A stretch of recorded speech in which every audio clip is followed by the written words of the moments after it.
Salut et bienvenue, j'espère que vous allez bien.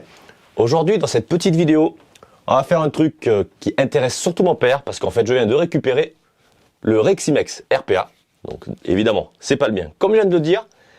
Et en fait, il est un petit peu déçu de sa puissance. Il tourne entre 5 et 7 joules. C'est vrai que pour quasi 500 balles, ça fait un peu chier, mais bon, c'est la précision avant tout.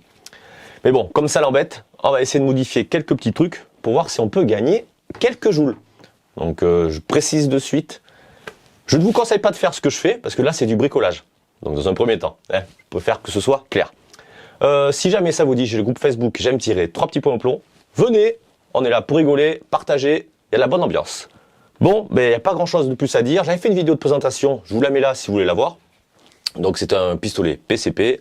Là, de suite, on va aller le tester au chronie pour la puissance qu'il a d'origine, avec des plombs JSB exacts en 0,54 grammes, ce que j'utilise quasiment tout le temps. Je fais ma modif, je vous emmène voir un peu ce que je fais, et on teste juste après, voir la différence. Bon, allez, c'est parti, on modifie ce Reximex. Allez, on a mis le petit plomb, on a configuré le chronie. Alors, attends, on va changer de main. On enlève la sécute.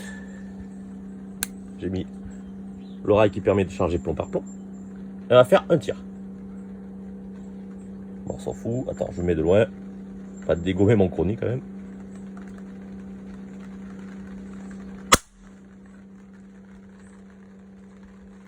« 5 joules 6. Bon.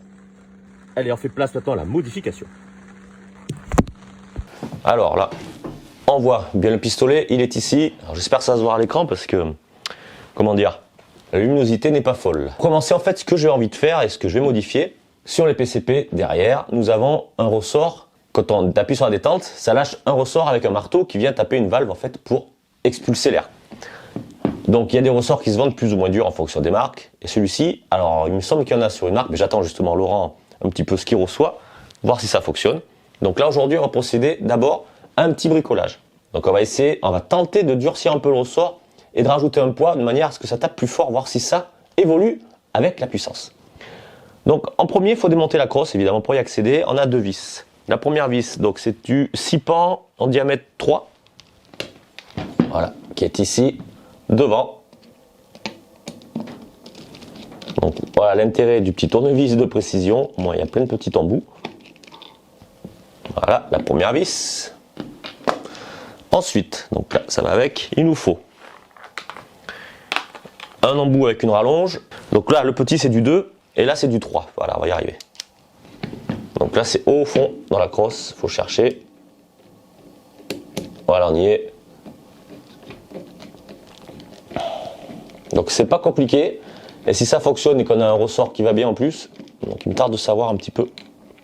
Voilà, la vis est sortie, et la crosse en réalité, hop là, elle s'enlève facilement. Donc voilà comment ça se présente. Ici nous avons la grosse vis du ressort pour le marteau. Elle est ici. Donc là il nous faut un embout plat.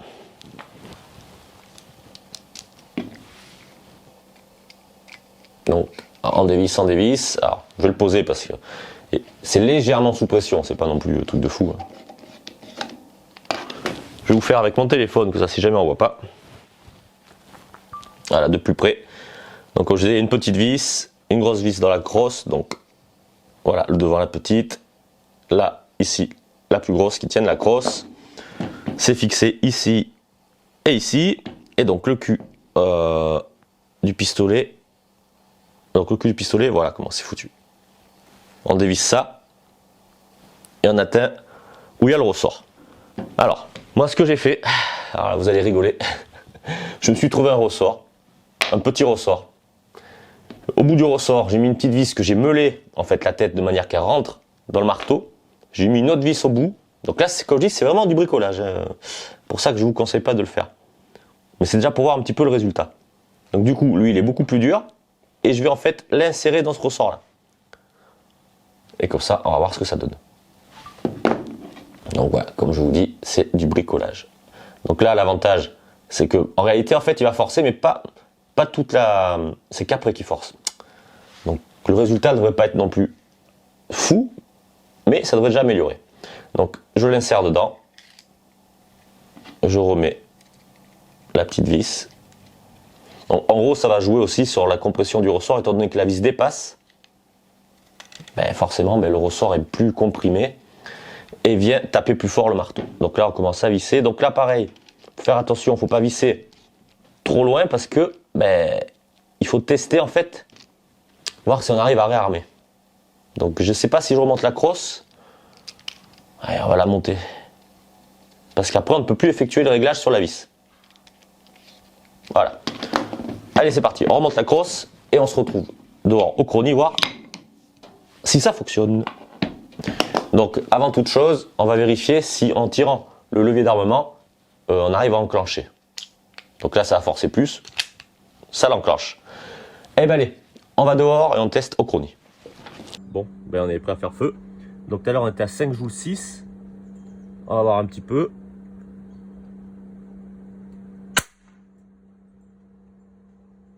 Ah, 10 joules 5. Ouais, 10 joules quoi. 9-8, 9-8. Bon, du coup, il est à 10 joules. On tourne aux alentours de 9-8, 10-2 en moyenne. Donc, c'est déjà plutôt cool. Comme je disais, c'est du bricolage. Avec un bon ressort, je pense que ça sera beaucoup plus régulier. Allez, on se remet au chaud. Mais voilà, cette vidéo se termine ici. Donc, comme vous avez vu, c'est pas compliqué. Ça fait gagner pratiquement le double. Bon, peut-être pas quand même, mais pas loin. Et encore, c'est du bricolage. Donc, il me tarde de voir un petit peu des personnes qui ont le même, qui reçoivent ou qui vont recevoir un ressort qui comprime plus dur. Donc, je passe le bonjour à Laurent du groupe Facebook, qui a le même et qui bricole d'ailleurs pas mal.